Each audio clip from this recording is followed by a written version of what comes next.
Olá, eu sou o professor Guilherme Almeida, esse é o Foco e Propósito, um podcast para mentes instigantes e para quem busca crescimento real, sem ilusões nem fórmulas mágicas.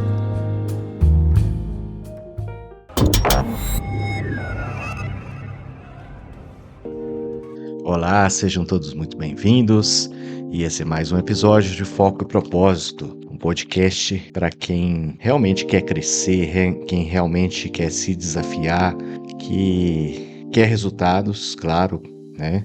Mas não de qualquer forma, não passando por cima de outras pessoas, não trapaceando, não jogando sujo. Eu sei que em função disso, né, o nosso público restringe, porque muitas pessoas querem atalhos, querem o caminho mais fácil, né? O sucesso a qualquer custo, a custo da própria identidade, de ter uma vida e deixar um legado que realmente faça sentido, né?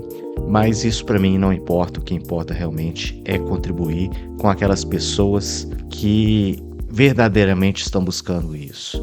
E a gente sente falta, né, de conteúdo, de pessoas que estejam disseminando esse tipo de conhecimento. E eu, como educador, né, sou diretor da Escola do Futuro, diretor também da Faculdade do Futuro e atualmente estou desenvolvendo outras frentes também, inclusive de terceiro setor, de EdTech, e tenho me engajado também na produção de conteúdo, na disseminação aí de saberes, né, reflexões, ora mais científicas, ora gerenciais, ora de educação, mas sempre com essa temática, né, do foco e do propósito. Então vamos lá, pessoal, eu queria primeiramente justificar aí minha ausência, eu andei um tempo aí sem produzir, estou envolvido com muitos projetos, inclusive vou compartilhar alguns de vocês aí, né, tanto eu quanto a minha esposa Gabriela, a gente tem se dedicado muito a muitos temas importantes, né, ligados à educação. Nós realizamos agora recente um congresso, seminário, né, de educação especial, trouxemos palestrantes de renome, médicos, psicólogos, pessoas realmente capacitadas, né, e foi um sucesso, né, se você participou desse evento, foi lá na Primeira Igreja Batista, deixa aí seu comentário, né, fale sobre isso aí com a gente. E aí esse a gente espera que tenha sido só o primeiro, né, de vários e várias ações aí que a gente quer implementar. E em breve também vamos lançar uma pós-graduação e uma formação completa nessa área de educação especial. Vamos lançar também um curso, uma formação muito bacana pela empresa Futuro Tech, né, que é a nossa EdTech, e sobre comércio exterior, e junto, né, nessa plataforma teremos também um seminário completo, um seminário todo construído a partir da reforma protestante, né, uma cristologia reformada, é cristocêntrica, né, lógico, mas pela lógica reformada clássica. E a gente pensa que vai ser um diferencial muito grande esse formato, um formato todo novo, inédito, interativo, com as aulas, com várias coisas que vão fazer assim com que o aluno, né, a pessoa que se engajar no projeto vai realmente se desafiar, entrar num processo de reflexão e construção, né, de um entendimento realmente profundo, bem estruturado e capaz de causar impacto, né? Então, seja na educação especial, seja no comércio exterior, seja como piloto de IA, né? Engenheiro de IA, nós também vamos oferecer bons cursos nessa área e outros temas, né? Escrita, temas ligados à educação em geral. Podem acompanhar aí que nós vamos enriquecer aí as opções, né? E não é só por causa de título, não é só por causa de certificado, é porque realmente é importante a gente sempre estar envolvido em algum tipo de aprendizagem, em algum tipo de desafio, né? Seja você gestor, líder, profissional liberal, funcionário CLT, prestador de serviço de qualquer natureza, gestor público, não importa, a gente, né, cada um na sua área, cada um naquilo que pode fazer né, e ver que tem a ver com com os seus talentos, com as suas qualidades, a gente poder somar. E hoje eu quero trazer um tema que ele é importante não só para gestores, para empreendedores e pessoas que trabalham em grandes organizações, mas até nas pequenas também e até em geral na vida. Essa é uma reflexão válida. E o título que eu escolhi para esse episódio de hoje é Confiança não basta. Porque boas empresas precisam de governança, compliance e gestão estratégica de pessoas para sobreviver aos riscos humanos. Muitas vezes a gente fala de riscos empresariais, a gente foca mais em riscos financeiros, riscos jurídicos, de outras naturezas, né? Mercadológicos principalmente, né? Os desafios aí de mercado, seja do ponto de vista regulatório ou concorrencial, riscos de produtos substitutos, né? Produtos com melhor qualidade ou melhor proposta de valor. Mas o risco humano, ele é tão significativo quanto. E é essa reflexão que eu quero trazer, você que está escutando aqui conosco, né? Eu quero também que todos participem e tragam aí seus insights, as suas dúvidas. Vou prestar bastante atenção aí nas perguntas, nas sugestões de temas, tá? Dentro dessa temática, que é uma temática muito rica, que é importantíssima, né? Então, toda empresa investe em câmeras, alarmes seguros, antivírus, sistemas de proteção contra ameaças externas, mas muitas das maiores crises corporativas não vêm de fora. Isso é o mais curioso. Elas surgem de dentro da própria organização, por meio de conflitos, falhas de liderança, abusos de confiança, conflitos de interesse, omissões, disputas de poder e riscos humanos que poderiam ter sido prevenidos por uma boa governança. A gente fala às vezes em governança, parece assim, você está falando daqueles documentos, né, que todo mundo tem que fazer para mostrar, para fazer bonitinho e todo mundo achar que a empresa é bacana. Na verdade, um bom plano de governança, ele tem que sair do papel e ser uma prática, uma coisa real dentro da empresa. Essa é uma lição que muitos empresários aprendem da forma mais difícil. E por isso eu quero compartilhar aqui com vocês essa reflexão que valha para abrir os olhos e também para enriquecer a nossa percepção. Então, quando a gente inicia um negócio, normalmente a gente está focado em servir os clientes, em desenvolver produtos, gerar empregos, criar valor para a sociedade e fazer a empresa crescer e dar certo, né? Poucos empreendedores começam sua jornada imaginando que um dia terão de lidar com fraudes, sabotagens, conflitos internos, lideranças tóxicas ou pessoas que colocam seus próprios interesses acima dos interesses da organização. O empreendedor, portanto, é por natureza um construtor. Ele está olhando para oportunidades sempre, né? Está pensando em inovação, crescimento, resultados, e ele não é um investigador, não é um detetive e não é um auditor. A maioria dos empreendedores não tem esse olhar. Não é um especialista em desvios de condutas, nem em análise de comportamento humano. É justamente por isso que muitas vulnerabilidades passam despercebidas. O mais curioso é que os problemas raramente entram pela porta da frente anunciando a sua chegada. Pouquíssimas pessoas se apresentam como uma ameaça. Na verdade, muitas vezes acontece exatamente o contrário. São pessoas inteligentes, simpáticas, competentes, capazes de gerar resultados, conquistar confiança e assumir responsabilidades. Às vezes, se colocam como pessoas extremamente disponíveis e prontas para ajudar, para resolver problemas, se oferecem e, com o tempo, recebem mais autonomia, mais acesso à informação privilegiada, informação estratégica, conhecem as vulnerabilidades da empresa e vão tendo cada vez mais poder de decisão. É justamente nesse momento que a organização precisa deixar de depender exclusivamente da confiança e começar a depender também de estruturas. Porque a realidade é que nenhum ser humano está completamente imune às tentações do poder, da vaidade, do ego, dos conflitos de interesse ou da racionalização das próprias escolhas. Nem sempre estamos falando de pessoas mal intencionadas ou pessoas de mau caráter. Muitas vezes estamos falando de pessoas que começam suas trajetórias de forma legítima, mas que ao longo do caminho foram se desconectando dos propósitos institucionais e passando a priorizar interesses próprios, projetos paralelos ou formas particulares de enxergar a realidade. É por isso que a governança e o compliance são tão importantes. Governança não existe porque acreditamos que as pessoas são ruins. Governança existe porque compreendemos que seres humanos são falíveis.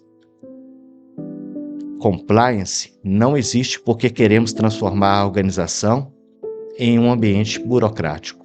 Compliance existe porque queremos proteger pessoas, equipes, clientes, fornecedores, investidores, alunos, fiéis, famílias, servidores e a própria missão da instituição, seja qual for essa instituição, uma escola, uma igreja, uma prefeitura, uma clínica. Então, uma organização madura compreende que a confiança e o controle não são opostos, nem antagônicos ou inimigos conflitantes. Eles são complementares. Nós confiamos nas pessoas, mas também criamos mecanismos de prestação de contas. Valorizamos a autonomia, mas também estabelecemos responsabilidades. Reconhecemos talentos, mas não permitimos que ninguém se torne maior do que a própria instituição. Aqui tem um ponto muito interessante sobre transparência, rastreabilidade e auditabilidade. São palavras às vezes complicadas, mas que, na verdade, é algo bastante simples de se entender. O que eu faço tem que ficar claro para as outras pessoas, para os outros setores, tem que ser facilmente identificado as razões pelas quais eu tomei aquela decisão, o que eu usei, porque se eu faço coisas que só eu sei ou que ninguém consegue acompanhar porque as informações estão travadas comigo e eu simplesmente imponho às outras partes que tenham que acreditar em mim, nas histórias que eu conto, isso é faltar com a transparência, com o respeito, às demais pessoas e aos negócios e à própria organização. Vamos a um exemplo. Eu queria pegar aqui a história de João, vamos chamá-lo assim, proprietário de uma distribuidora em pleno crescimento. Como muitos empresários, ele passava os dias preocupado em expandir o seu negócio, atender clientes e resolver problemas operacionais. Foi então que encontrou aquilo que parecia ser o gerente perfeito. Competente, disponível, resolutivo, sempre disposto a assumir mais responsabilidades. Ao longo dos anos, João passou a confiar cada vez mais nele. O gerente começou a controlar fornecedores, depois contratos, depois pagamentos, depois praticamente toda a operação. Tudo parecia funcionar perfeitamente, até que surgiram inconsistências, pequenas diferenças, informações desencontradas, pagamentos difíceis de explicar.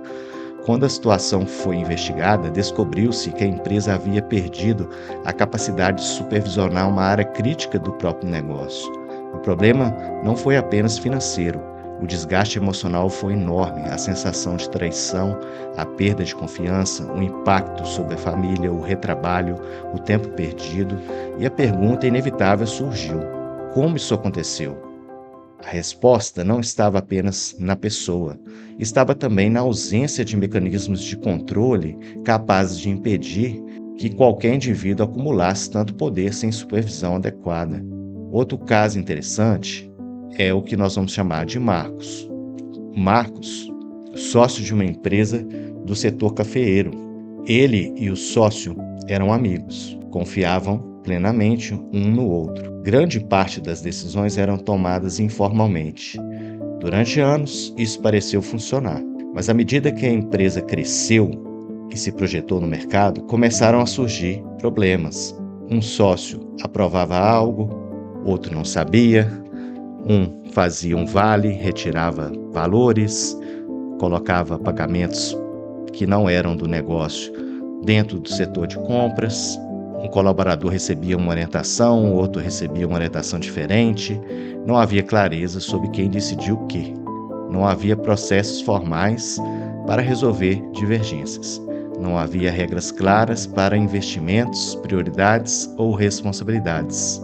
Nesse caso, não houve uma fraude, um desvio. Haviam processos soltos, processos informais que misturavam a questão pessoal e profissional, mas o que houve foi igualmente destrutivo em relação a um grande desvio ou uma grande fraude, a ausência de governança, porque os conflitos começaram a aumentar, a confiança começou a ser substituída por desconfiança e aquilo que começou como uma parceria promissora, resultado de uma amizade longa, acabou se tornando uma sociedade insustentável. Essa história nos ensina algo fundamental. Governança não serve apenas para proteger empresas de pessoas mal intencionadas. Governança também protege pessoas bem intencionadas dos conflitos que surgem quando os papéis, os limites e os processos não estão claramente definidos. Existem ainda inúmeros exemplos corporativos no Brasil, no exterior, em que empresas cresceram mais rápido do que seus controles internos. Os resultados eram excelentes, os indicadores pareciam positivos. O mercado aplaudia, mas os mecanismos de supervisão não acompanharam o crescimento. Quando as auditorias finalmente aprofundaram as investigações, descobriram inconsistências que estavam se acumulando há anos. A lição, portanto, é simples. Crescimento sem governança é vulnerabilidade. Da mesma forma, muitas empresas familiares enfrentam dificuldades porque dependem excessivamente de uma única pessoa. O fundador que conhece tudo, que decide tudo, que centraliza tudo enquanto ele está presente, o negócio funciona perfeitamente. Mas basta uma sucessão, uma doença, uma crise, uma mudança inesperada para que a organização descubra que conhecimento demais estava concentrado em poucas mãos. Governança também existe para garantir continuidade. Ela protege a empresa das fragilidades naturais da condição humana. Nesse contexto, ganha cada vez mais importância a gestão estratégica de pessoas.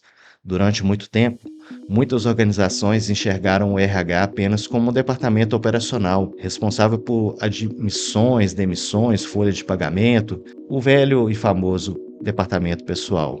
Essa visão está ficando cada vez mais para trás.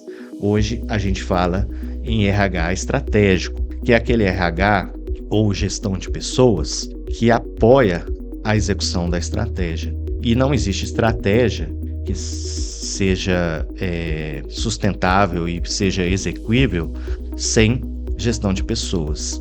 Portanto, hoje nós entendemos que a maioria dos riscos e as maiores oportunidades, da mesma forma, das organizações passam pelas pessoas. Passam pela qualidade da liderança, passam pela cultura organizacional, passam pela qualidade de construir equipes saudáveis, maduras e alinhadas.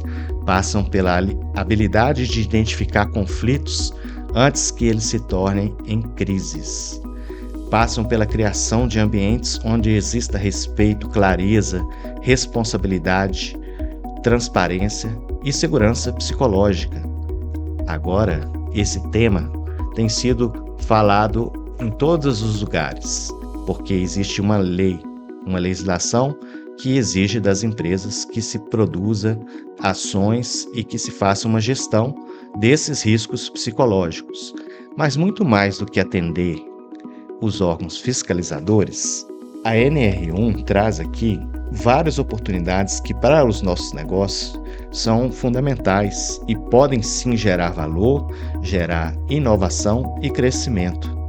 A própria NR1 reforça essa mudança de paradigma ao trazer para o centro das discussões os riscos psicossociais. Durante décadas, as organizações se preocuparam principalmente com riscos físicos, os acidentes de trabalho clássicos, os EPIs, mas hoje somos convidados a olhar também para os impactos provocados por assédio, conflitos destrutivos, lideranças tóxicas, insegurança psicológica, sobrecarga emocional e deterioração das relações interpessoais.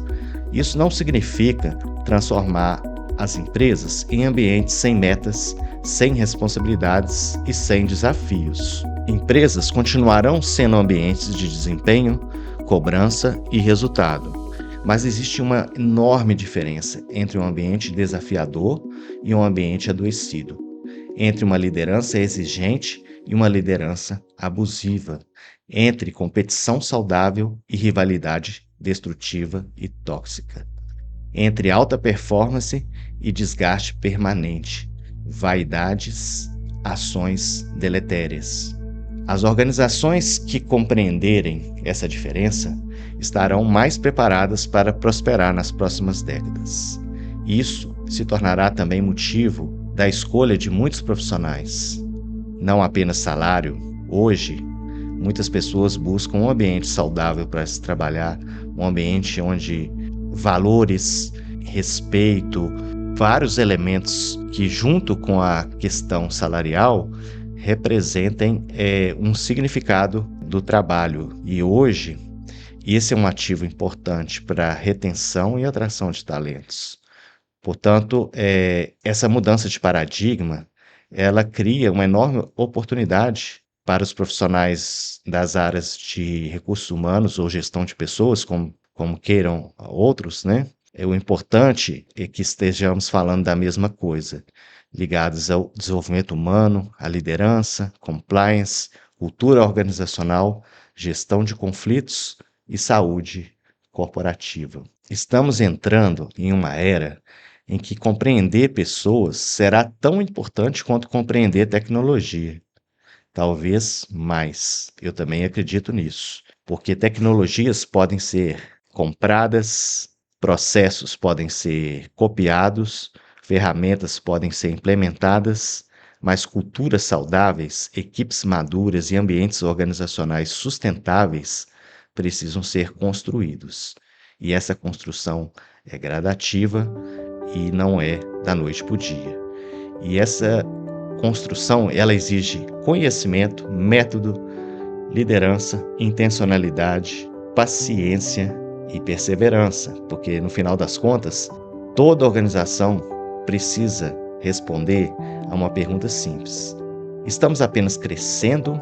Em que sentido nós estamos chamando de crescimento o aumento quantitativo de números, ou esse crescimento que nós chamamos, ele é um crescimento que é multidimensional, que ele está ligado a vários fatores e ele é sustentável porque ele complementa várias coisas, não apenas o resultado financeiro, mas a sustentabilidade do negócio em vários quesitos, inclusive na geração de valor para o cliente, na saúde dos trabalhadores, né, no engajamento e no crescimento do conhecimento organizacional. E aí nós temos que pensar se nós estamos construindo as estruturas necessárias para sustentar esse crescimento sustentável e que visa um longo prazo.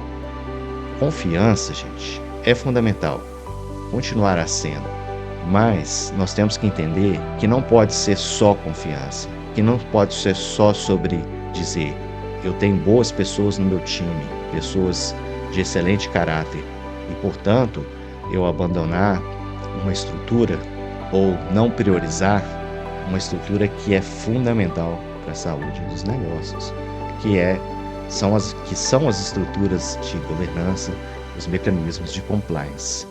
Portanto, o que eu quero trazer aqui na reflexão? Muitas pessoas pensam que uma organização ela tem que ser baseada em confiança. Se você tem pessoas que são de confiança, vamos chamar assim, você está bem. Mas isso é um conceito muito frágil e que no decorrer do tempo ele pode sofrer variações, infelizmente. E uma pessoa que às vezes é de extrema confiança, ela pode deixar de ser. Então nós não podemos ser ingênuos, nós não podemos ser desprecavidos. né? Nós temos que ser precavidos, temos que ser cuidadosos com as nossas organizações e entender que pessoas falham, que pessoas têm fragilidades e que, portanto, bons mecanismos de governança e de compliance são essenciais. Se você gostou dessa reflexão, se você também tem outras dúvidas, entre em contato aí com a gente e fique acompanhando a gente nas redes sociais, porque em breve eu vou anunciar esses cursos, vou anunciar esses treinamentos. São treinamentos que vão realmente fazer a diferença. Uma das coisas que a gente adota aqui para Futuro Tech é nós não queremos oferecer nenhum tipo de curso, nenhum tipo de treinamento que não produza resultados verdadeiros nos nossos alunos. Porque cursos já tem um monte por aí, na internet, nas escolas, nas faculdades, mas cursos que fazem diferença na vida das pessoas, eu tenho notado que realmente está faltando. E essa é a minha missão aqui, e está totalmente alinhada com o objetivo desse podcast, que é o Foco e Propósito. Então, você que me segue, que está aí sempre acompanhando, né? Às vezes eu estou com convidados, às vezes eu estou também com outros temas complementares, né? Mais ligados à cultura, à valorização de elementos regionais, históricos, né? Como de Manhuaçu, a questão da Pedra Furada, a questão de outras coisas, mas sempre a gente está trazendo também temas ligados à liderança, gestão de pessoas, aprendizagem, desafios morais, éticos, filosóficos. Então, a gente traz um pouco de cada coisa, né? Dentro dessa proposta do Foco e Propósito, que é tanto podcasting, a gente está aí nas principais plataformas, né? Spotify, Amazon, Apple Podcasts e também no YouTube, né? Esse canal do Foco e Propósito, ele também é redirecionado para o YouTube. E no YouTube a gente tem um canal que tem lá alguns vídeos e bastante material e nós vamos trazer mais coisas aí para vocês, mas eu queria que todos se sentissem à vontade para interagir, para trazer sugestões de tema, indicações e para que sigamos nessa busca incansável e que tem que durar a vida inteira, né? A gente nunca pode desistir de crescer, nunca pode desistir de querer saber mais, de aprender mais. Nunca é suficiente. Enquanto nós estivermos vivos, vale a pena a gente buscar ser uma pessoa melhor, uma pessoa mais capaz, com mais conhecimento e, sobretudo, uma pessoa mais humana para fazer a diferença. Então é isso aí, pessoal. Obrigado por você que me acompanhou até aqui e até a próxima. E só um recado para você que nos acompanhou até aqui. Eu vou deixar na descrição desse episódio o endereço da página nova do Foco e Propósito e você pode se cadastrar lá. Os primeiros que se cadastrarem estiverem no nosso newsletter, assim que lançarmos os cursos da Futuro Tech, vocês terão um cupom especial de desconto. Então, corre e se inscreva. Os primeiros vão ter benefícios especiais. Tá? Então, quem acompanhou esse episódio até aqui, é só entrar lá na página do Foco e Propósito e fazer a sua inscrição para receber o newsletter e assim que tivermos já os cursos que vamos oferecer e tudo, vocês vão ter condições especiais.